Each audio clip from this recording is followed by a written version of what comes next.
Hello and welcome. My name is Timothy Reader Wright. This is Gnostic Tarot Cards, Module 2, Part 2, the deeper aspects of Continental Tarot and natal birth charts. Now, in the past module, I was asked to give a little bit more information rather than just saying it's profound or the initiatic impulses of the new moon. So I decided to do an addendum to the previous module. So today we're going to go over some deeper aspects of the Continental Tarot, which is the one by Eliphas Levi, Alphas Constant, and the scholars among that, excluding the English tradition of Waite, Crowley, and Golden Dawn-esque followers. So here we prepared this, and I hope you enjoy. Now, what we got here is, of course, this research and this work has been inspired and directly taught to me by Christine Payne Towler of Tarot University and her arc letters. We have Christine here, and you can go to tarotuniversity.com to get more information on her particular work, which describes the history, the iconography, and the practice even of using the Continental Tarot, especially with astrological attributions and correspondences. So here we have the quadrature of the astrological psyche. And what is being shown here is the four quadratures of the actual zodiacal chart. When it's brought up, we're going to have, like we said, over the ascendant, on the east side, the emergence of the self-conscious individual and the subjective awareness of self. And that is going to be over in the corner of awareness of self and subjective consciousness. And then when we move over to the descendant, which is on the far right side or west side, we're going to have the differentiation and growth of personal integration, the subjective awareness of not self. So we see on the far right hand side it says awareness of not self, and that's in the subjective consciousness. So these are areas that we are going to subjectively be in control of and are going to work with regarding portions of our psyche.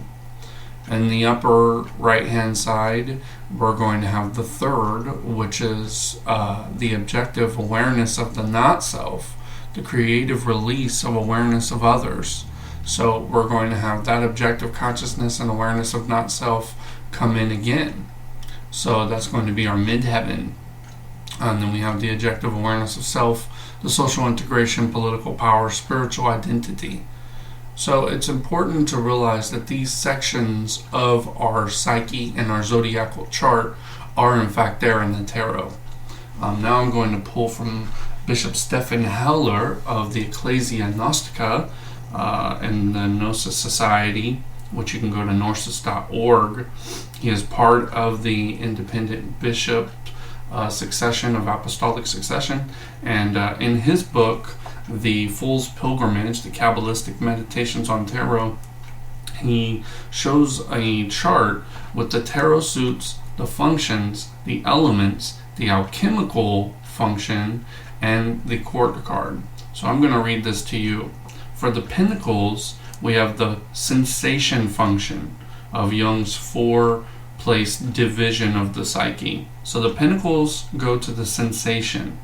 It's the element of earth. And alchemy, it's going to be salt.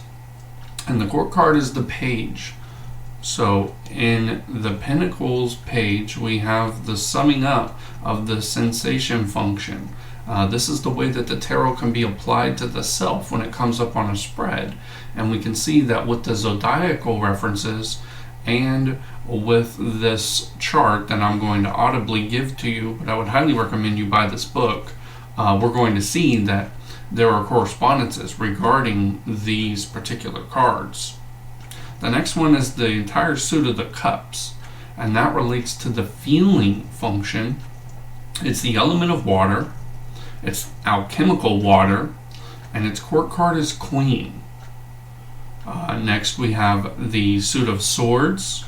It's the thinking function. It's the element of fire. In alchemy, it's the sulfur. Court card is Knight.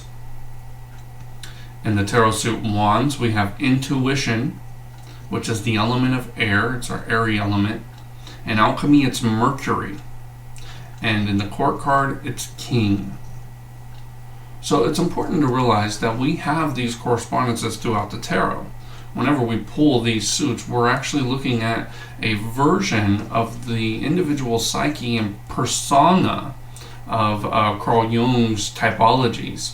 So now we have the zodiacal typologies, and we also have a individual referential point, so we can look at how our psyches are completely intertwined with the minor arcana and these other type of analogies. So now that we have a representation of the psyche of the zodiac and the individual psyche in the court cards, on how it relates to the personas, four functions, the alchemy, and which minor arcana relate to it. Next, we're going to look at the vortexes of energy that are available at astrological times. Now, this is very important to realize, because not only do the four cardinal signs, the horizontal and the vertical, represent solstitial and equinoctial power points, but the diagonal lines that we're looking at here are these concentrations of the energy that we receive at these solstitial and equinoctial times. So I've prepared a snippet from Michael Myers' Handbook to Humanistic Astrology here, which it was recommended to me by Bishop Towler, and she told me that this would be a step-by-step function on how we can apply the astrology that we talked about in Module 2 to ourselves. And like I said there, it's very profound, because as you're going to see soon, that these are initiatic places of reference in our charts, in the time of our year, in space, that we're going to be able to look at as they come up in our day-to-day card pool and see exactly what it is that's moving us, what is it that's motivating us. So on this slide, you're going to see the cardinal or initiatory mode. And Myers writes, the cardinal mode is a form of energy expressed at the equinoxes and solstices. It refers to the principle of change and momentum. It represents active and intense life experiences. This mode generates power. So this is the beginning part of our cycle, and the generation phase of the power that we're trying to obtain here, to kind of transcend our subtler forms of challenges and everything that we come up in day-to-day life. We're going to a place where this power is going to concentrate, it's going to be released, but this is where it's in fact generated.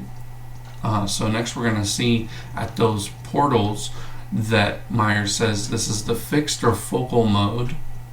The fixed mode concentrates and focalizes energy, thus symbolizing the principle of definition and structure. It projects the cardinal experience, giving it to depth and meaning. The 15th degree is the fixed signs, is the point of maximum intensity, where power is found in its most concentrated form. So these are the diagonal areas on our chart. We see the cardinal are the initiatic places where the solstices and equinoxes are at, but now we have the focal points of the fixed degrees of the 15th in these signs. So this is where it concentrates. This is kind of where, when I learned Mantak Chia's Tao Te Ching, when I learned about his Qigong and all that, it talked about there's a place where we initially ground ourselves, but once we're grounded there, we build up all this energy. And this is what happens. This energy concentrates into a laser beam ready for application. So next we have the mutable or common mode. The mutable mode distributes the energy. It's a gigantic push forward that has been concentrated and released by the fixed mode. It symbolizes the principle of flexibility and adaptation. This mode combines and integrates the cardinal and fixed modes within itself, and it distributes the power generated by the cardinal signs and concentrated by the fixed signs. So it's really that easy. Now, it seems like, this is an oversimplification of energetic places in our lives, but it's not. If we can see that there's a place that this energy is generating from, maybe like Christine showed me on my chart, it's something that we've been working with since our birth. That we've had this extremely extreme adversity that we've had to overcome, and it's like, where is this coming from? When we look at our zodiacal chart, when we look at our natal chart, and we see how the planets are transitioning, we start to see that, oh my gosh, there's this actual form of generation that's happening at this point in my life. So it's important to do a daily journal and to pull 3 cards every day to see exactly what influences are being affected and what's going on. Then at these concentrated points, we see where there was this dramatic change. There was this like feeling, especially in my life, that I can do something different. I can go out on a creative venture. I can do all this, or I can go into a place where I've never been before. Or I can jump into a brand new relationship. These are the concentrated places. Then the change are the mutable or common places, where we're going into this extremely new place where the generated energy has concentrated and now it's distributed. And the distribution phase is where the change happens.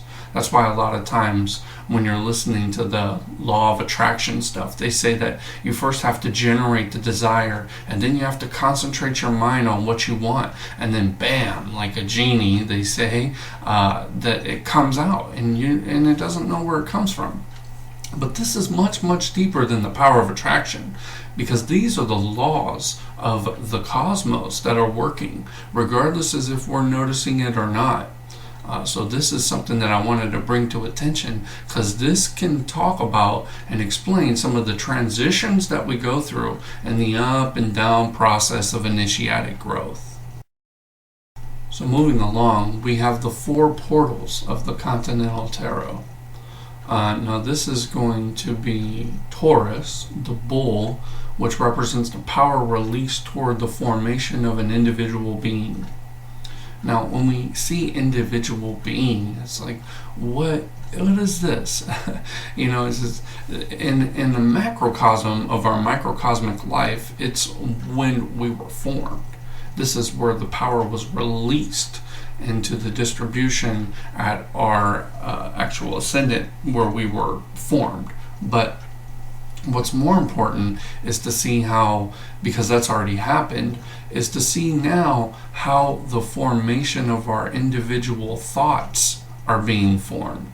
Now this is very profound, because not only in our day do we have cycles of, like this, the first module shows, we have the sun rising, the sun at noon, the sun setting, and nighttime, but we also have these forms of life and ritual that we all go through, no matter if you're in another third world place or you're, whatever country you're in.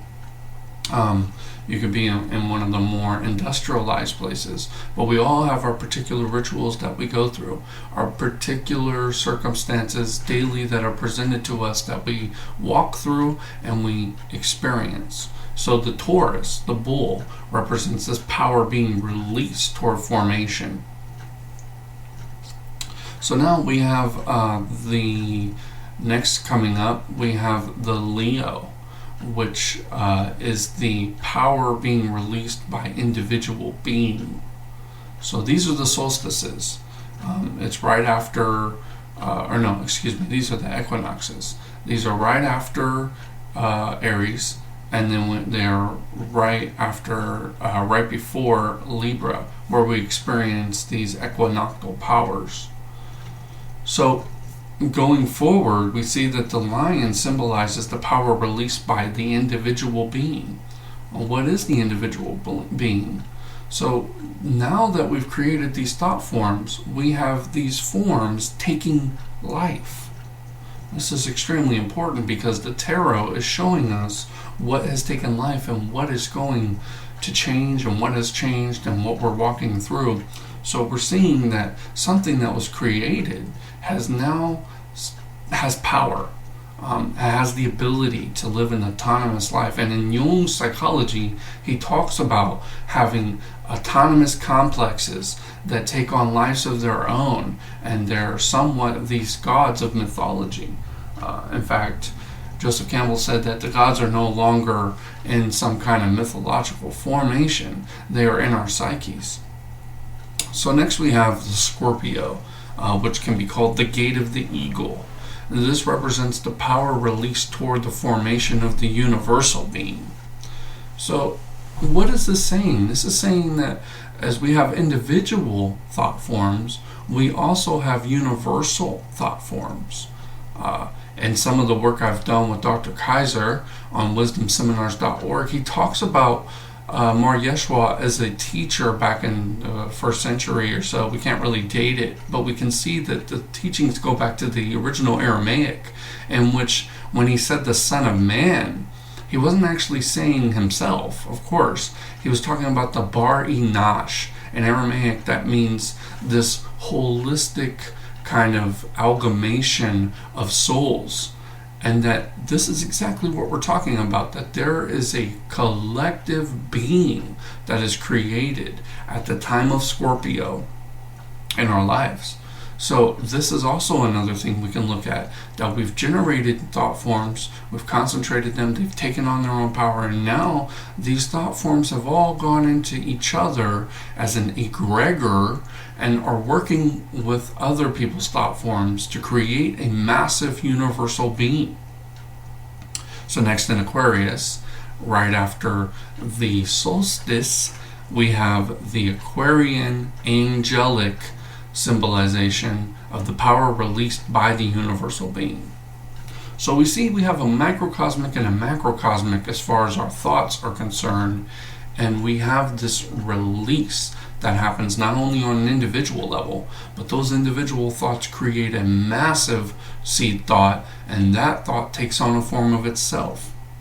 So two major universal thought forms are love and fear. When we are individually creating fearful circumstances in our own life, that fear takes on a life of its own, and then it's fed and it goes into this network of fear thoughts that are formed in subtle realms. Now this fear not only comes up and tries to seduce us into being more fearful, because it's kind of a myopic being. It needs its own energy to be refed by our vitality and our thoughts. But it also perpetuates itself. So it steals its vitality from us by the unconscious portion of us not knowing what's going on. This is why the Grandmaster says that you have to be attentive, and the Zen Buddhists say you have to be mindful about what's happening, because these thought forms are taking a life of their own, and then they're going into a collective thought form which is feeding itself. And next I took a portion from the lucistrust.org. You can go to Alice Bailey, who was overshadowed by decay. These are somewhat of kind of things that people may not want to look at, but have become essential to me in my work. This is kind of the work that happened from Balmain. It's just restated in a different format. So it says, disciples upon the path of discipleship are strongly influenced by Mercury and Saturn, one bringing illumination and the other offering opportunity. Now, in the astrological correspondences with Mercury and Saturn, we can see these on either the descending from Capricorn to Cancer, or actually Aquarius to Cancer, because it starts at Capricorn in the middle point at that solstice. And then we also have the ascending from Leo into Sagittarius. So at various initiations, which initiation means expansion of consciousness, the influence of the planets affect the candidate in a totally different manner than earlier. Cyclically, the energies from the constellations pour through the planetary centers. The constellations are the zodiac. So the zodiac's thought forms go through into the planetary thought form centers, and the planetary forms influence us in our human lives, because our brains are transmitters and kind of radios, and we pick these things up. So at the first expansion of consciousness, or initiation, the disciple has to contend with the crystallizing and destroying forces of Vulcan and Pluto. The influence of Vulcan reaches to the very depths of his nature, while Pluto drags to the surface and destroys all that hinders in these lower regions. So this first initiation is a form of purification. We're going through this form of expansion of our consciousness, and we're seeing that we're just being dragged all over the place and destroyed as far as preconceptions. Maybe like this slide is doing, like, how is there these planets and constellations that affect me, blah blah blah, and I'm just throwing tarot to find out if I'm going to have a good day. Well, these are the things that happen beneath the surface and a lot of the initiatic teachings. So we have, at the second initiation, the candidate comes under the influence of 3 planets, Neptune, Venus, and Jupiter. The 3 centers, solar plexus, heart, and throat, are actively involved.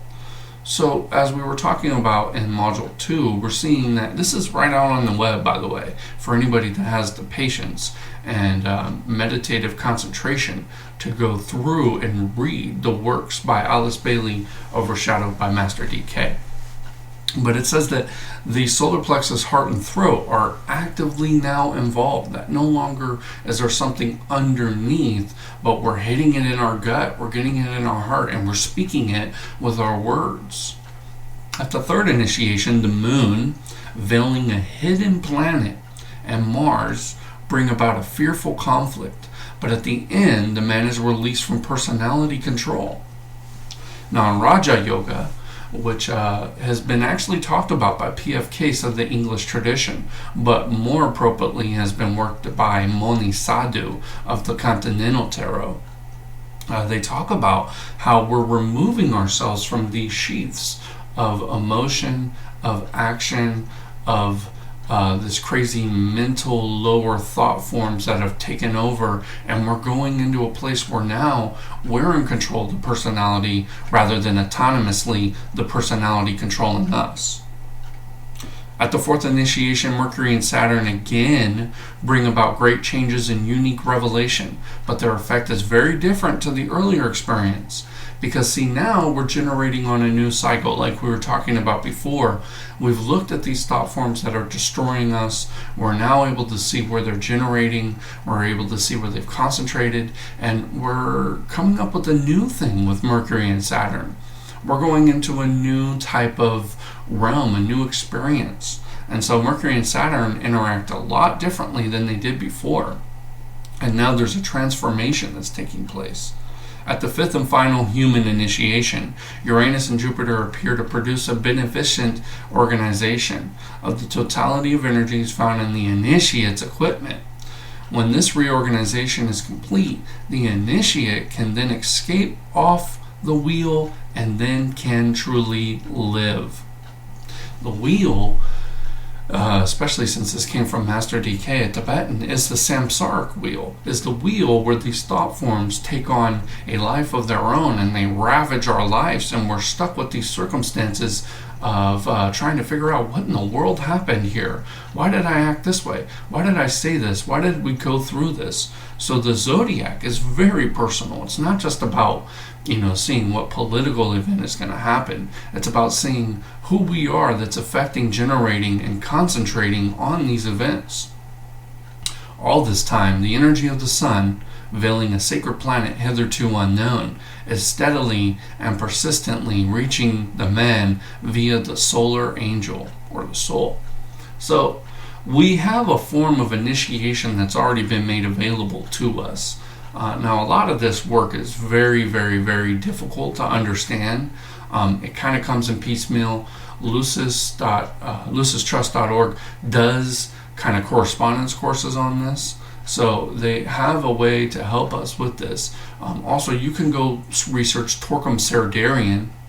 Gita Serdarian, his daughter, has preserved his work, and he did a synthesis of this, Blavatsky, the Agni Yoga. So there's a lot of teachings out there that aren't really known. So I'm releasing this to YouTube to let people know that there's stuff happening and that there's a science behind it, which is called the Gnosis, as opposed to Gnosticism.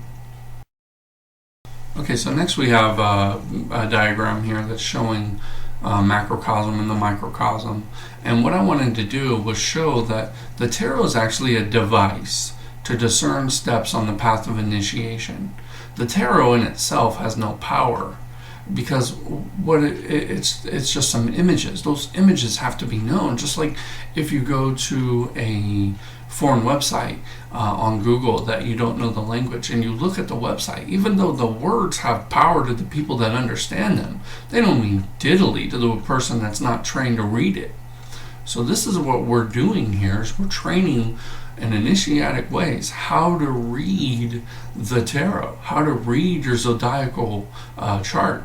And each time a specific energy reference point is made from the correlations of our chart and transiting planets, we are in a place of affinity for initiation. Now, what in the world does this mean? So as we showed the portals, as we showed the signs, as we show a lot of the symbolism that's going on behind the scenes, we're seeing that there's a lot of cycles, there's a lot of stuff happening when we're not aware. I know if I could watch TV or something and not realize that people and places and events are actually taking place in this big matrix of symbolism that I'm not able to really tap into. And we're not supposed to always tap into it. That's why there's a time where we'll get initiated, or we'll get introduced into something new. And it's important at this time where there's something new to give our attention to it. The cosmos wouldn't show us something that's not extremely important for us to pay attention to. And like Christine Payne-Taylor says, there's going to be a place where authenticity is absolutely essential for our well-being and for us on the path of initiation. Because as we go further and further into this rabbit hole, we're going to see that we are actually on an ascending arc toward a place of wholeness and completeness. So it's important to realize that any time the zodiacal moon is passed through these planets, because it passes through every 30 days, all the zodiac and through all the planets, every time the moon passes through, and especially when it goes into an aspect of conjunction or somewhere else, there's a sacred geometry in the cosmos that's aligning in us. That's how we can see here on Flood's diagram. We have the sacred geometry lining up, and we have the sixth star of our heart chakra showing all of these particular energies. So this is why I wanted to expound a little deeper on the depth of the zodiac and tarot, because every time you cast a tarot card, make no mistake about it, all of this is available and can be discerned with a little bit of intuition. So we have put together these slides just to show a little bit more about what kind of things are happening. And if you're open to the generation that these seeds are giving, go and expand your consciousness through some of the references that have been made. Go to Dr. Kaiser, go to Bishop Tauler. This isn't just for you to become a servant of watching and perpetuating Gnostic tarot cards. This is about releasing to the general public things that are important for our collective growth. So I would encourage you to go and check this stuff out. Pull a card and see, is this your ascendant, descendant? Is your minor arcana showing you a particular feeling that we talked about back in the correspondences of Carl Jung and from Dr. Heller's book, The Fool's Pilgrimage? Look at this and find out, is this stuff true? And when you find out, is it true, how can I apply it? How can I learn from it? How can I grow from it? And that is the essence of gnosis, to know oneself. It's not about knowing all these symbols and these correlations and these charts. It's about knowing oneself. And that is the amazing effect that Michael Myers' book, The Handbook to Humanistic Astrology, has given to me and has given to so many people that are into humanistic astrology. So go to astro.com, pull up your chart, and look at these and see if you're in fact ready for this kind of initiation. And if you are, there'll be a teacher that presents themselves. So real quickly, to go with the portals and the energy that we're talking about, because there has been a planned way to present this information.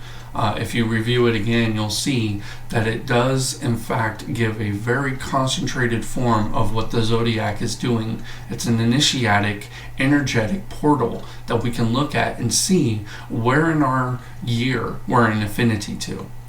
So again, to go with the 3-in-1, we have the seed here. I showed a mustard seed because with the mustard seed, you can move mountains. Your life can literally change. You can transform people's lives.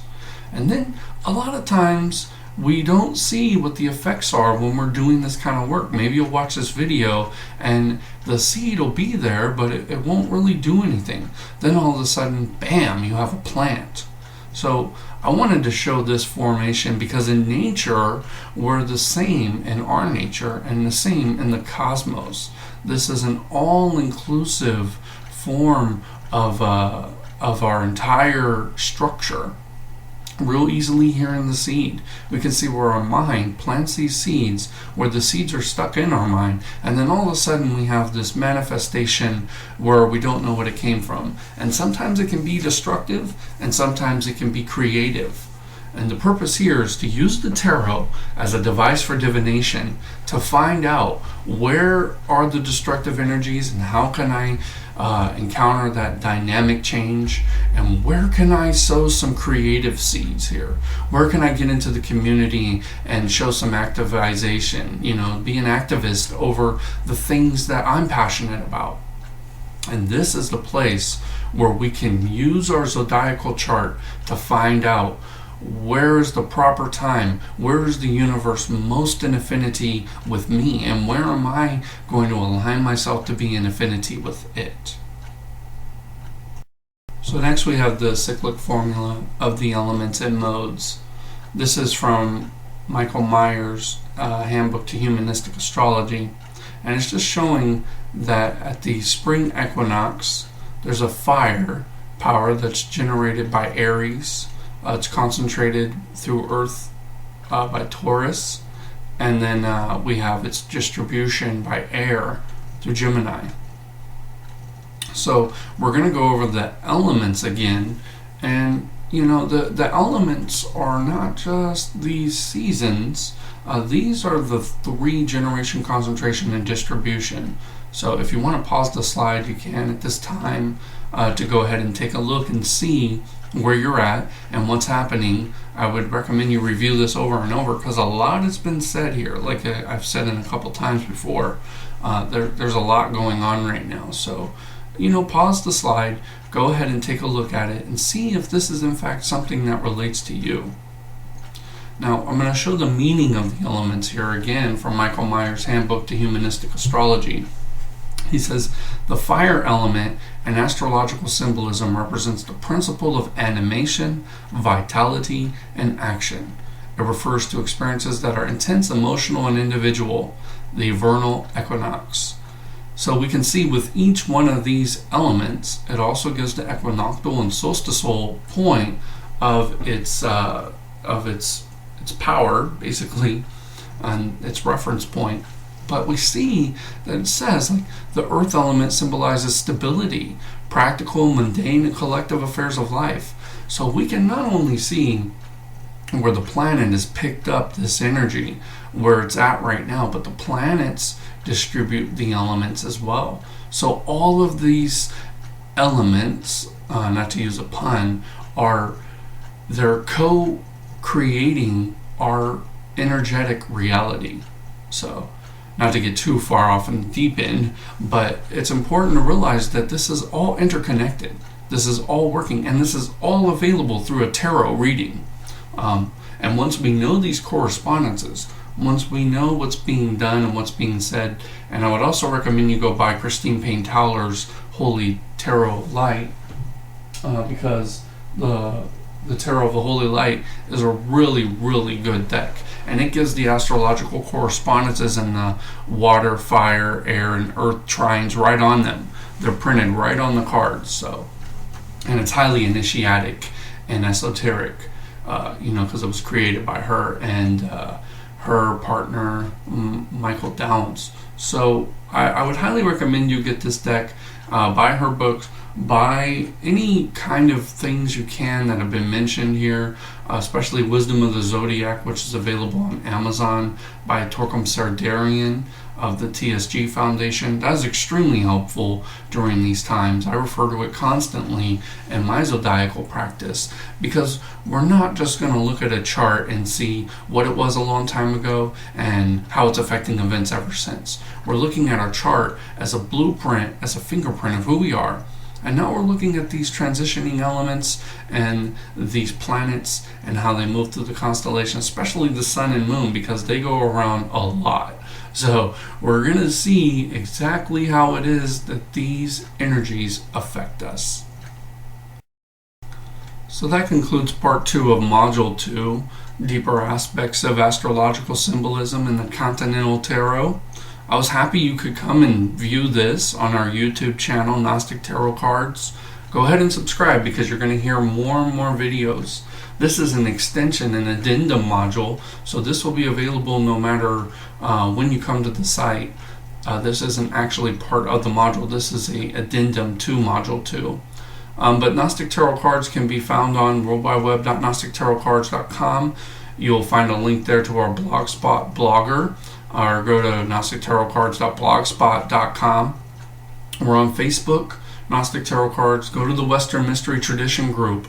We talk about a lot of these initiatic principles there.